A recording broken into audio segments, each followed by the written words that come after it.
eu preciso. Espírito Santo, use as palavras que eu necessito usar, mas não consigo. Me ajude nas minhas fraquezas. Não sei como devo pedir. Espírito Santo, vem interceder por mim. Glória. Todas as coisas cooperam para o bem daqueles que amam a ti. Espírito Santo, vem orar por mim.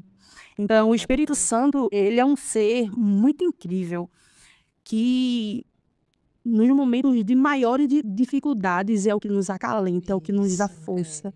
Se não fosse o nosso amigo Espírito Santo, se não fosse o abraço, o acalento. E eu me lembro que eu deitava, chorava, vinha algumas pastoras, né? Uma amiga muito grande minha, a pastora Carla. Eu lembro que ela chegou, ela não tinha uma palavra para falar. Me abraçou, passou a mão na minha cabeça e ia embora. Então ninguém tinha uma palavra para falar para mim. E eu me lembro que uma cunhada da minha mãe chegou lá, me deu uma cartela de comprimido. E eu comecei a tomar aquele comprimido, tomava de 2, de 3, de 4. E eu só dormia, só dormia. E aí, achou o corpo? Não achou, dormia. Achou o corpo? Não achou. Voltava a dormir de novo. E eu acompanhando tudo pela televisão. Foi quando eu vi pela televisão que estavam fazendo as buscas, mas só tinha um bot fazendo as buscas. Eu disse, não, se fosse um filho de um rico, tinha um monte de helicóptero, tinha isso, aquilo, outro, para localizar o corpo. Então eu vou lá. Eu vou lá que eu vou mobilizar até a Marinha, se for preciso, mas vão achar o corpo do meu filho.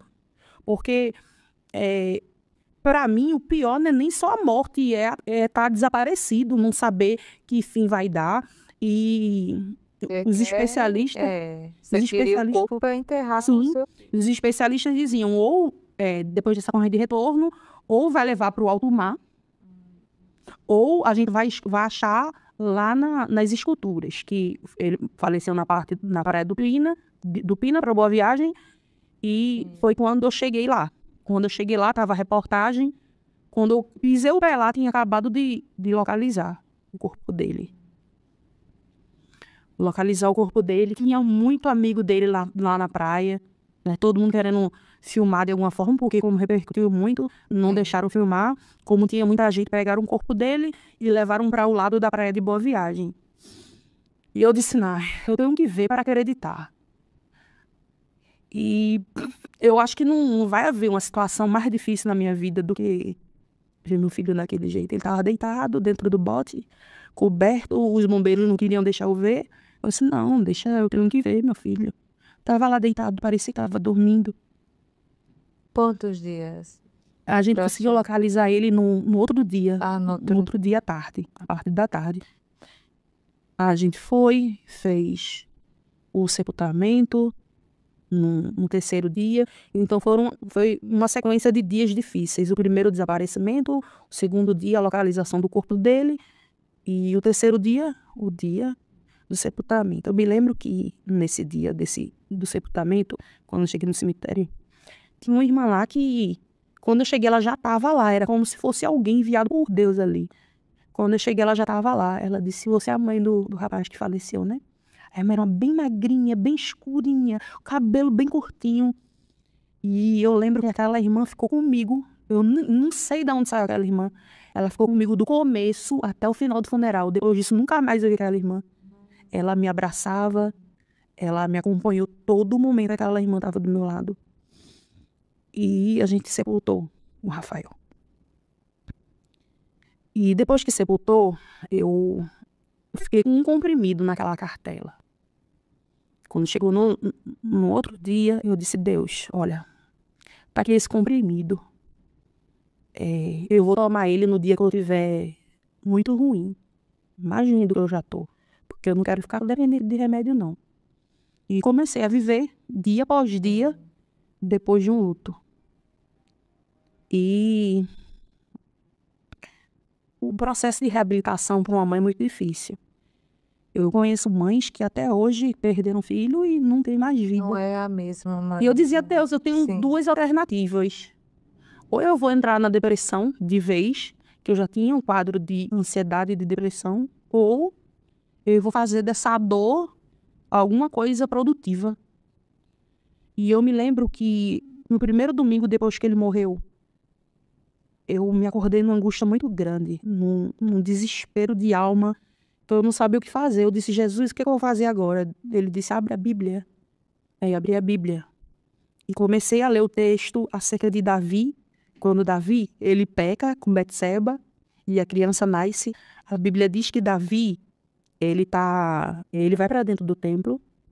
A sentença já é de morte, né? Que o profeta disse, a criança vai morrer. Ele desce para o templo e começa a orar. Eu dizia que interessante. A criança está doente e Davi começa a orar. E Davi ora 1 dia, 2, 3, 4, 5, 7 dias. E o que acontece? A criança morre. E quando a criança morre, o que Davi faz? Ele se levanta, faz a barba, ajeita o cabelo, toma banho, se perfuma, come e desce para o templo. Eu disse, rapaz, ele desce para o templo para orar depois que o menino morre. E Deus, ele começou a aplicar aquela mensagem no meu coração. Porque Davi aceitou o não de Deus. Então, nem sempre a gente vai ter um sim de Deus. Nem sempre Deus ele vai salvar. Nem sempre Deus ele vai curar. Nem sempre Deus ele vai abrir a porta. Com tudo isso, ele continua sendo Deus e a gente, como servo, tem que aprender a aceitar quando ele diz não. Ele não vai ser encontrado com vida. Ele vai morrer. Não, eu não vou salvar, eu não vou fazer, eu não vou curar. Então a gente tem que aprender a aceitar quando Deus ele diz um não. E eu aprendi com aquela mensagem a aceitar tanto o bem quanto o mal. Tanto o bom quanto o ruim. Foi quando eu me levantei e continuei. Uma semana depois eu já estava pregando. Parece que quanto mais a gente está ferido, quanto mais dói, quanto mais machuca, aí que a gente vai pregando com ousadia. A gente canta com mais unção, a gente adora com mais unção. Então eu usei dessa dor para que eu aprendesse, para que eu me fortalecesse mais. Então eu disse, Deus, depois que eu enterrei meu filho, pode vir qualquer coisa que eu vou enfrentar. Sim. Deus disse, acabou. Poucos dias depois, eu estava trabalhando nesse tempo, eu estava trabalhando no instituto, o telefone toca. Anne, teu filho foi preso, mais uma vez. Mas dessa vez foi diferente, porque ele não saiu na audiência de custódia, não. Ele teve que descer para o CENIP, que é um presídio provisório.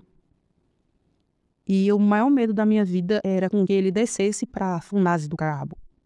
Porque se você for pesquisar a quantidade de rebelião que tem dentro da Funase do Cabo, é muito grande. Inclusive, teve algumas situações de arrancarem cabeça de menor e fazer de bola de futebol, arrancar o coração e escrever na parede, o inferno é aqui. Para você ver os jovens que tem ali dentro. Inclusive, essa Funase, agora ela foi desabilitada, foi colocada, se eu não me engano, é de Pirapama. Mas os menores infratores parecem são pior do que o povo que já é adulto. Sim. Então é um pior que o outro, é facção. Eu disse, Jesus, e agora? Meu filho ali dentro, meu filho caiu para dentro daquele presídio. E eu voltei para casa quando disseram que ele ia ficar preso.